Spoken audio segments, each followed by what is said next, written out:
안녕하세요. 살다 보면 어떠한 노력에도 불구하고 맞출 수 없는 사람이 있습니다.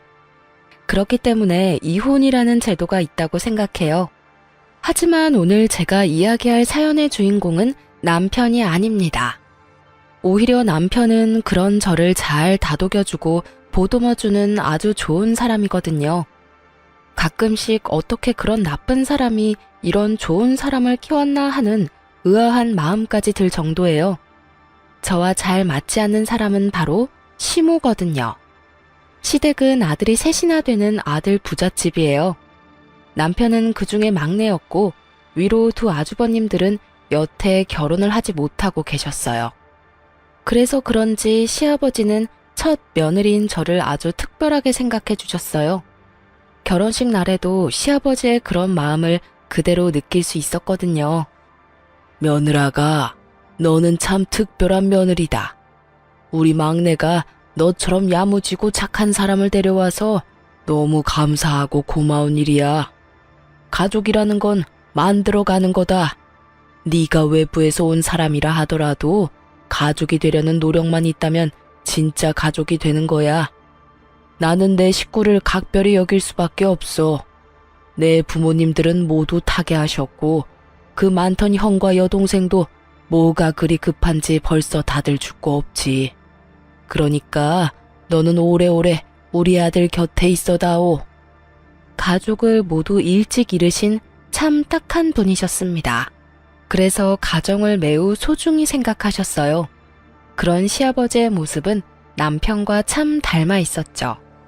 네, 아버님, 저도 건강하게 그 사람 곁에서 오래오래 있을게요. 아버님도 오래오래 함께 해주세요. 그렇게 대화를 나누며 화기애애한 모습을 보인 것과 달리 시모와의 관계는 처음부터 그리 좋지 않았습니다. 그리고 결혼할 때에도 시모는 저를 쳐다보지도 않았어요. 솔직히 가장 최악이었던 건 신혼여행 후 돌아왔을 때 시모가 한 말 때문이었어요. 딴 주머니 찰 생각 말고 내조나 잘해라. 그 말은 강한 경고로 들렸습니다. 마치 제가 남편 재산을 탐내는 여자처럼 보였죠. 하지만 남편은 버는 거에 비해서 돈을 많이 모아둔 사람이 아니었어요. 저와 남편은 같은 회사에서 만나 30대 후반의 늦은 나이에 결혼을 하게 됐거든요. 솔직히 그 나이쯤에는 어느 정도 재산이 모여있기 마련인데 남편에게는 돈이 정말 많지 않았어요. 남편이 낭비가 심하다거나 주식 같은 걸 하는 사람도 아니었고요. 저희 집도 공동 명의로 반반씩 해왔고 혼수는 제가 다 넣었을 정도로 남편의 수중에는 그리 큰 돈은 없었습니다. 그런 제게 이런 말을 하니 황당할 법도 하죠. 걱정 마세요, 어머님.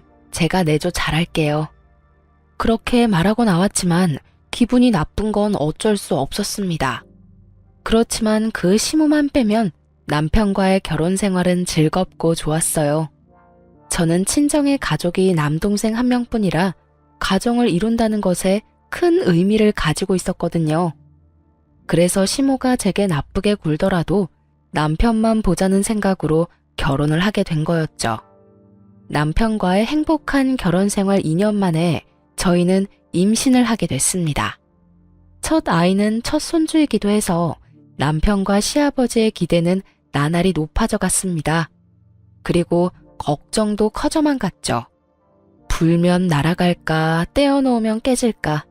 정말 두 사람의 걱정을 한 몸에 받고 있으니 부담스럽기도 했지만 너무 기뻤어요. 나와 아이를 이렇게 사랑해주는구나 하고. 그런데 시모는 달랐습니다. 명백히 제게 이상한 아기를 가지고 있다는 건 임신 중에 맞이했던 제사에서 확실히 느끼게 됐어요. 그날은 임신 이후 처음으로 맞이하는 제사였어요. 그 전에 2번 정도 제사를 지내본 적 있었는데 혼자서 하기엔 양이 많았지만 시모와 둘이서 일하면 그렇게 힘들지는 않았어요. 이번에도 시모와 둘이서 하면 되겠지 하는 생각으로 왔는데 웬걸? 시모가 저에게만 모두 시키는 거예요. 요리도 기존에는 밑준비를 해주셨지만 이번에는 밑준비조차 안 되어 있었어요. 결국 시모는 저를 감독하기만 하고 저 혼자 모든 일을 해야만 했습니다. 남편이나 시아버지가 보이는 상황이었다면 도움이라도 요청할 수 있었는데 시댁 집 구조가 부엌이 거실에서 안 보이는 곳에 있어서 얼굴도 한번 볼 수 없었어요. 저는 슬슬 걱정이 되기 시작했습니다. 임신 20주의 산부인과에서 자궁 경부 길이를 측정했는데 2.7cm로 아슬아슬하게 위험하다는 진단을 의사로부터 받았거든요. 몸은 점점 무거워지고 저는 너무 무서워지기 시작했습니다. 그래도 제사가 끝날 때까지는 기다렸어요. 시모는 결국 설거지까지 모두 저한테 맡겼어요. 웃긴 건 남편이 부엌에 들어오려고 할 때마다 시모가 막아서며 잘하고 있으니 걱정 말라고 돌려보낸 거였어요. 하소연할 곳까지 막아버리니 입이 턱 막히더군요. 결국 저 혼자 설거지를 다 하고 시모에게 말했습니다. 어머님, 몸이 좀 안 좋아서 그러는데 설거지 끝냈으니까 잠시 방에서 쉬어도 될까요? 혹시라도 기분 나빠할까봐 공손하게 말했는데 돌아온 건 냉랭한 말뿐이었습니다. 네가 뭘 했다고 쉬어? 넌 어떻게 며느리가 돼서 시어머니보다 먼저 쉴 생각을 해? 너 임신했다고 대우받을 생각하지 마. 오늘 혼자 일했다고 나한테 뭐라고 하고 싶은 것 같은데 오늘부터 계속 너 혼자 일할 거야. 네, 그래도 오늘 일은 다 끝났으니까 쉬어도 되는 건 맞죠? 저도 말이 곱게 나오지는 않았습니다. 앞으로 혼자 하라는 그 이야기에도 한마디 하려고 했지만 몸이 힘드니 그냥 쉬고 싶은 마음뿐이었거든요. 일이 어디가 다 끝났니? 오늘 네가 해야 할 일 하나 더 있어. 냉장고 정리 좀 해야 하는데 해놓거라. 나이가 들어 힘이 없으니 일을 못하겠구나. 네가 더 어리고 쌩쌩하니 네가 해. 깨끗하게 못하면 깨끗해질 때까지 시킬 테니까 한번 할 때 열심히 해. 알았어? 그렇게 말하고 시모가 돌아서는데 진짜 머리 뚜껑이 열릴 것 같더라고요. 내가 왜 여기까지 와서 시모가 어질러 놓은 냉장고 뒤치다꺼리를 해야 하나 싶었죠. 그런데 너무 스트레스를 많이 받았는지 배가 사르르 아파오더군요. 덜컥 걱정이 됐습니다. 저는 부엌에서 배를 부여잡은 채 남편을 불렀어요. 여보, 이리 좀... 무슨 일이야? 나 배가 너무 아파. 너무 무리했나 봐. 병원에서 자궁경부 길이가 짧아져서 조심하라고 했는데. 너 꾀병이지? 내가 일 좀 시켰다고 이러는 건 아니지. 어서 일어나지 못해? 시모의 말은 귀에 들어오지도 않았습니다. 아이가 잘못될까봐 그것만 걱정됐어요. 많이 안 좋아? 병원 가자. 내가 부축할게. 걸을 수 있겠어? 결국 시댁은 한바탕 뒤집어졌습니다. 남편은 저를 데리고 곧장 차에 실어 병원으로 향했어요. 저희 집과 시댁은 10분 거리였고 집과 산부인과 거리도 15분 정도라 금방 도착할 수 있었어요. 그런데 의사 선생님 표정이 좋지 않더군요. 유산 기운이 있으니 당분간은 누워 지내라고 말씀하셨어요. 그리고 입원해서 상태를 봐야 하고 퇴원해도 괜찮을 때까지는 좀 있어 봐야 한다고 했어요. 그 이야기를 듣고 있던 남편이 저와 아이가 걱정이 됐는지 얼굴을 찌푸리며 제게 말을 했습니다. 이렇게 될 때까지 일만 하는 바보가 어디 있어. 아이 생각해서 조금이라도 쉴 생각을 해야지. 나도 쉬고 싶었어. 그런데 쉴 수가 없었단 말이야. 어머니는? 어머니도 같이 일하셨잖아. 어머니한테 말했으면 쉬게 해주셨을 텐데. 어머님은 오늘 손가락 하나 까딱 안 하시고 나한테 다 시키기만 하셨다고. 내가 쉬고 싶다는 말 안 한 줄 알아? 제사 준비도 요리도 설거지도 다 혼자 해서 설거지 끝나고 쉬고 싶다고 이야기했는데 어머님이 네가 뭘 쉴 게 있냐고 쉬지 말라고 하시잖아. 할 일이 아직 남았다면서 시댁 냉장고 청소까지 시키던데. 제 말에 남편 눈이 커지더니 당황스러운 표정으로 말했어요. 어머니가? 왜? 일단 알았어. 내가 어머니한테 잘 말해둘게. 미안해, 신경 못 써서. 난 당신이 힘들면 나와서 쉴 거라고 생각했지. 계속 그 안에서 일하고 있을 거라고 생각도 못했어. 그러고 보니 어머니도 이상하긴 했지. 부엌에 못 들어오게 하시더라고. 대체 왜 그러신 거지? 그러니까 이상하지. 왜 나한테 이러시는지 모르겠어. 임신은 모르시는 것도 아니고. 저번 제사까지는 같이 제사 준비하고 설거지도 했는데 오늘은 아예 나한테 다 맡겨서 엄청 당황했다고. 제가 쉬고 싶어도 쉬지 못했다는 걸 알게 된 남편이 저를 안아주며 토닥거려줬어요. 어쨌든 내가 너무 미안해. 당신 힘든 줄도 모르고. 밖에서 아버지랑 이야기한다고 당신을 못 챙겼어. 다음부터는 내가 당신 챙길 테니까 걱정하지 마. 그리고 어머니한테도 확실하게 이야기해둘게. 다음부터 그런 일 있으면 나한테 전화해. 같은 집에 있어도 전화는 할 수 있잖아. 그러면 내가 확실하게 막아줄게. 남편의 다정한 말에 저는 배시시 웃으며 답했어요. 이 순간만큼은 시모의 나쁜 악담과 행동도 모두 잊을 수 있었어요. 알았어. 고마워, 여보. 고맙긴. 내가 오히려 미안하지. 당신 이렇게 될 때까지 몰라줘서. 힘들면 연차 쓰고 당분간 좀 쉬어. 우리 귀여운 딸랑구도 안정될 시간이 필요하다니까. 그렇게 남편은 저 대신 시모에게 이 상황에 대해 확실하게 말해주기로 했어요. 저는 남편만 믿고 뱃속의 아이에게 집중할 수 있었죠.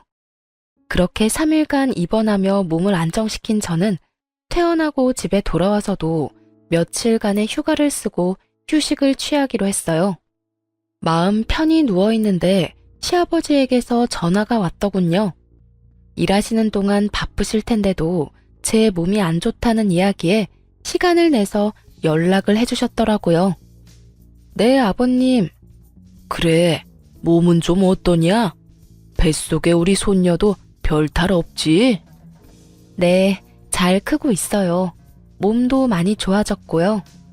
그렇게 대화를 두런두런 나누는데 현관 도어락 열리는 소리가 들렸어요.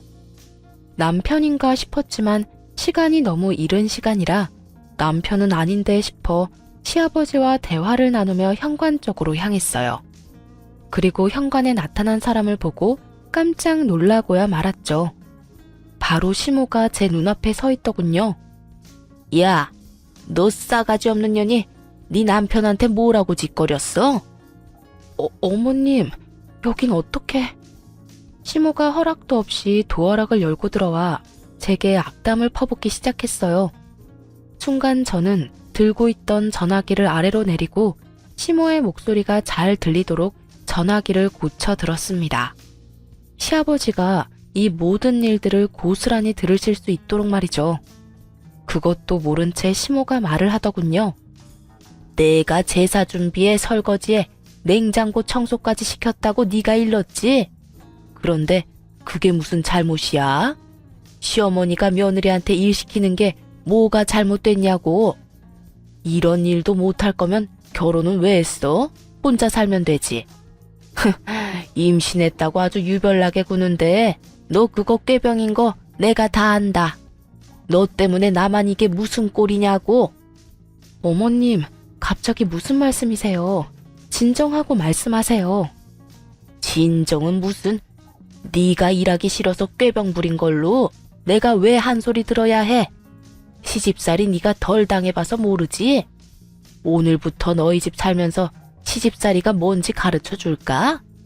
새파랗게 어린 년이 남편만 믿고 어디서 어른한테 수작질이야? 내가 그렇게 만만해 보였어? 어머님, 꾀병이 아니라 병원에서 이미 진단이 난 사항이에요. 잘못하면 조산될 수도 있다고요. 지금 이렇게 서서 어머님한테 추궁받고 있는 이 상황도 저한테는 그렇게 좋은 상황이 아니에요. 다시 스트레스 받으면 또 병원에 가야 할 수도 있다고요. 오호라, 이번에도 네 서방한테 내 잘못이라고 일러바치려고? 오늘 내가 네 버르장머리를 고쳐놔야지 가만히 놔둬서 될 일이 아니었어. 애저녁에 정신교육을 똑바로 시켰어야 했는데. 시모가 제게 다가오려는데 시모의 전화가 울렸습니다. 흠칫하던 시모가 전화기를 보더니 저를 한 번 더 보더군요. 그리고는 스피커폰으로 전화를 받았습니다. 네, 여보. 당신 지금 뭐 하는 짓이야? 네? 그게 무슨 말이에요? 뭘 하다뇨? 지금 임신한 며느리한테 못된 시어머니 노릇하려고 그 집에 가서 그딴 말 하고 있는 거야? 당신이 생각이 있는 사람이야, 없는 사람이야? 이제 막 애가 잘못될 뻔한 며느리한테 찾아가서 뭐? 어떻게 알았어요? 내가 아들 집에 와 있는 거. 치치미를 뚝 떼던 시모의 얼굴에서 여유가 사라졌어요. 그리고는 저희 집 주변을 두리번 살피더군요. 시아버지가 여기 있나 싶은 마음에 놀라서 확인하는 것처럼 보였어요. 내가 어떻게 알았는지 그게 왜 중요해? 지금 중요한 건 당신 행실이야. 어른이 돼서는 어린 며느리를 그렇게 쥐잡도록 잡고 시집살이? 세상이 어떤 세상인데 시집살이를 시켜? 하나뿐인 며느리야. 귀하게 여기지는 못할 망정 이렇게 사람을 괴롭히고 있으니 제삿날에도 설마 당신이 일부러 새아기 쉬지도 못하게 만들었어? 아유, 아니에요. 제가 무슨 며느리를 쥐잡듯이 잡아요. 나는 그저 지 남편 시켜서 저한테 한 소리 한 게 화가 나서. 뭐? 그 착한 놈이 당신한테 말할 정도면 당신이 잘못을 했겠지. 내가 이번 일 그냥 안 넘어갈 거야. 애가 잘못되기라도 하면 어쩔 뻔했어.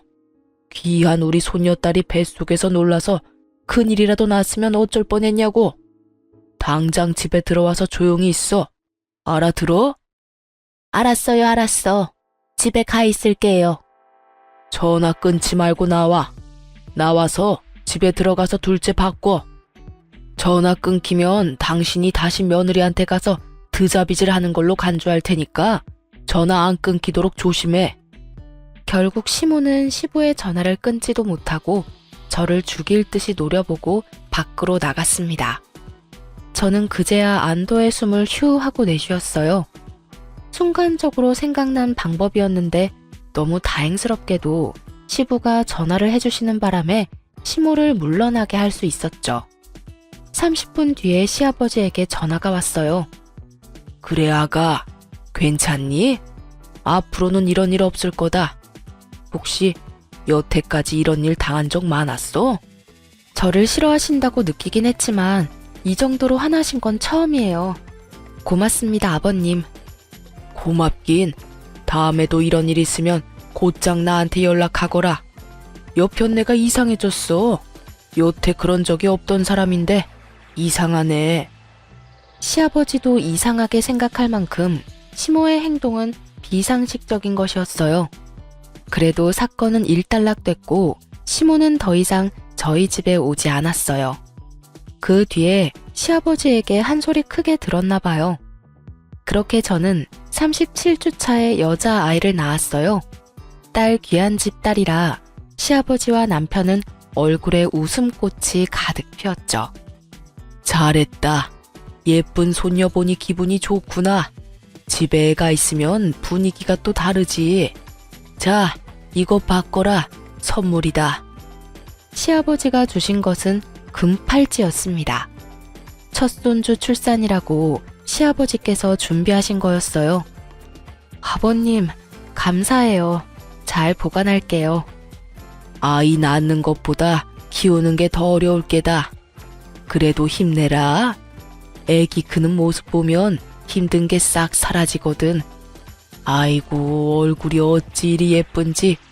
요 녀석 시집갈 때까지 살아있으면 이 하랩이 눈에 눈물 나겠구만. 온몸으로 딸아이를 좋아하는 시아버지와는 달리 그 일 이후로 저와는 완전히 서먹해진 시모는 차가운 바람이 싱싱 불고 있는 상황이었어요. 아무리 딸 그래도 아들이 있어야죠. 아들 하나 못 낳았는데 무슨 금팔찌를 줘요? 그런 건 아들 낳고 줘도 되는데. 넌 좋겠구나. 딸 낳고도 좋아해주는 시아버지 둬서. 날카로운 말에 저는 말을 아꼈습니다. 이 좋은 날 제가 무슨 말을 해도 민감하게 반응할 것 같았거든요. 때로는 들이받는 것보다 피하는 게 나을 때도 있으니까요. 그렇게 저는 육아휴직을 쓰고 아이를 키우게 됐어요. 아이를 키우는 것은 행복한 일이었지만 출산 8개월 차가 됐을 때 걸려온 남동생의 전화 때문에 복직을 고민하게 됐어요. 바로 동생의 결혼 소식이었습니다. 얼마 전까지만 해도 1년은 더 있어야 할 수 있다던 결혼식이 갑자기 6개월 뒤로 잡혀버린 거였어요. 남동생 말로는 여자 쪽 집에서 날 받으러 갔는데 날짜가 그렇게 앞당겨져 나온 모양이라고 하더군요.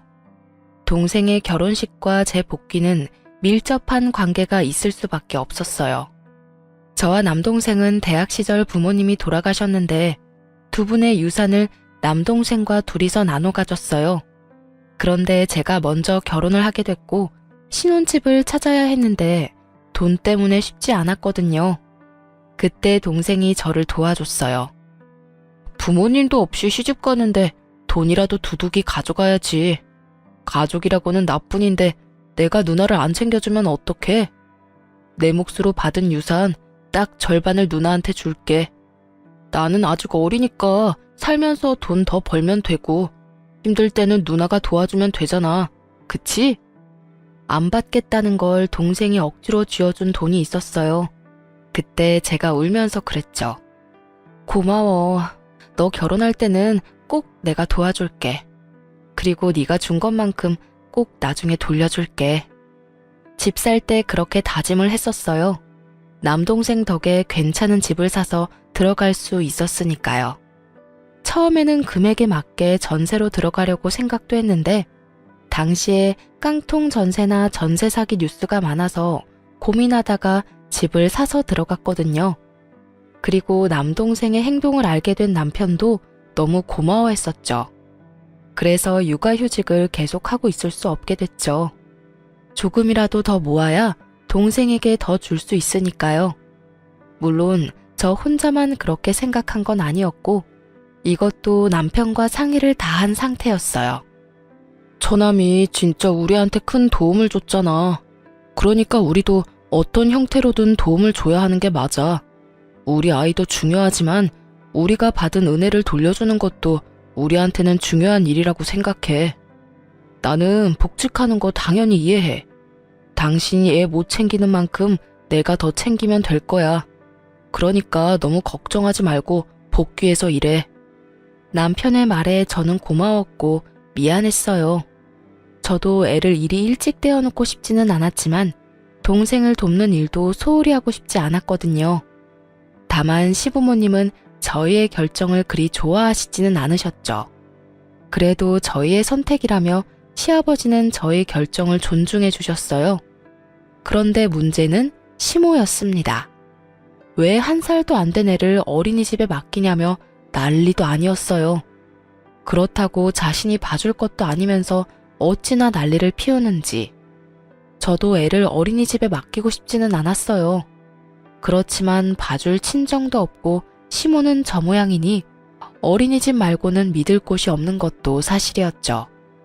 그렇게 복직 소식을 알리고 일주일이 지난 어느 날, 저는 아주 황당한 일을 겪게 됐어요. 그날은 남편이 야근을 한다며 연락을 한 날이었습니다. 어린이집에 가서 아이를 데려와 집으로 올라오는데 아파트 저희 집 현관 앞에 시모가 서 있었어요. 어머님, 여기는 어쩐 일로 오셨어요? 연락이라도 하고 오시지. 저는 엉망이 된 집안을 떠올리며 시모를 안으로 모셨어요. 내가 오늘 어이없는 이야기를 들어서 말이다. 너 돈 번다고 일찍 복직한 이유가 네 남동생 때문이니?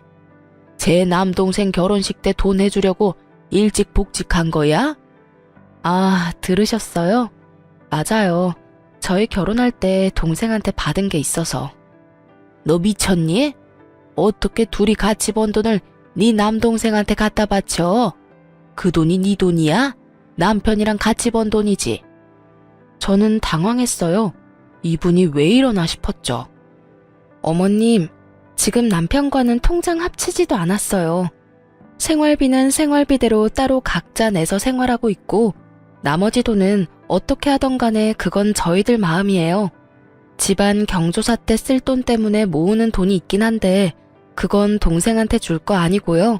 제가 번 돈을 모아서 동생한테 주는 거니까 남편 돈 쓰는 거 절대 아니에요. 그러니까 그런 걱정은 안 하셔도 돼요. 걱정이 왜 안 돼? 너희는 부부야. 돈이 모이면 서로에게 쓰는 게 맞는 거지. 그런 식으로 함부로 친정에다 돈 주고 그러는 거 얼마나 잘못된 건지 모르지? 저는 당황했습니다. 왜 저희 돈 문제에 시모가 이렇게 간섭하는지 모르겠더라고요. 제가 동생한테 돈 주는 게 왜 잘못된 거죠? 저희가 구매한 이 집, 동생이 빌려준 돈 보태서 산 거예요. 원래라면 돌려줘야 할 돈인데 저희 사정이 그러지 못하니 결혼식 축의금이라도 좀 더 챙겨주려는 것뿐이에요. 왜 저희가 그걸 어머님께 지적받아야 하는지 도무지 이해가 안 가는데요. 뭐라? 내가 어제 네 남편한테 전화했었다. 우리 둘째가 이래저래 신경 쓰인다고 독립하고 싶다며 돈을 달라고 하더구나. 그래서 네 남편한테 전화했더니 돈이 없다고 하지 않니? 돈이 없을 리가 없는데 왜 돈이 없냐고 물었더니 이런 어이없는 말을 들었던 거야. 처남 결혼식이라서 돈 줘야 된다고. 자기 형 곤란한 건 돕지 못한다는 게 도대체 무슨 말이니? 너는 출가 외인이 돈 받았으면 그걸로 끝내야지. 왜 내 자식 돈까지 앞에서 그 빚을 갚으려는 건데? 네가 문제야, 네가. 처음에 결혼할 때부터 마음에 안 들더니 가면 갈수록 더 마음에 안 드는 행동만 해. 너 때문에 네 아주버님 전세자금 마련 못하면 네가 책임질 거니? 말도 안 되는 시모의 어거지에 저는 고리띵했습니다. 설마 남편한테 아주버님 전세금을 달라고 하셨어요? 어머님이야말로 너무하신 거 아니에요? 아주버님은 저번에도 사업자금 한다고 남편한테 돈 빌려갔잖아요. 제가 소리를 지르는데 남편이 집에 돌아왔더군요. 야근을 한다더니 무슨 이유에서인지 일찍 마쳤더라고요. 남편이 돌아오자마자 저와 실랑이를 하는 시모를 보고 깜짝 놀라 들어왔습니다. 어머니, 여기서 뭐 하세요? 너 잘 왔다. 너도 그러는 거 아니다. 네 형은 못 본 채 하고 처남한테만 돈을 빌려준다는 게 말이 되니?